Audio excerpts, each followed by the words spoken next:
la stratégie de partenariat avec la Banque mondiale et le gouvernement du Mali arrive à son terme au mois de juin 2015. Nous sommes donc en train de nous préparer pour élaborer une nouvelle stratégie de partenariat pour la collaboration avec le gouvernement qui va couvrir la période de juillet 2015 à juin 2018. Et pour faire cet exercice, il nous est demandé de faire un diagnostic systématique pays qui va donc nous aider à préciser les interventions qui sont de nature à induire un impact significatif sur la réduction de la pauvreté. Pour réduire la pauvreté, que faut-il faire? Il y a deux axes essentiellement. Quelqu'un qui est pauvre, pour qu'il ne soit plus pauvre, il lui faut accéder à des sources de revenus, donc voir ses revenus augmenter. Ou alors, faire en sorte que le peu qu'il a comme revenu lui permette d'acheter plus de choses.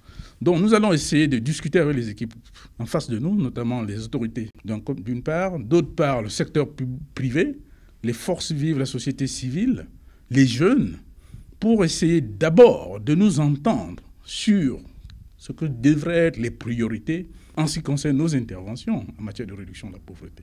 Il y a des séances plénières où l'équipe de la Banque mondiale va d'abord présenter en fait le diagnostic systématique qui a été conduit par les équipes, donc va présenter les principaux résultats.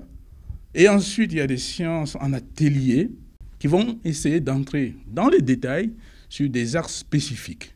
C'est qu'au terme de ce processus de consultation, nous allons finaliser donc le document de diagnostic systématique pays, qui est une obligation interne à la Banque mondiale, qui va donc nous permettre d'identifier les 3 ou 4 secteurs d'intervention prioritaires par rapport auxquels les programmes d'intervention de la Banque mondiale au Mali vont se cristalliser au cours des 4 prochaines années. C'est-à-dire de juillet 2015 à juin 2018, nous pourrons finaliser en interne ce diagnostic.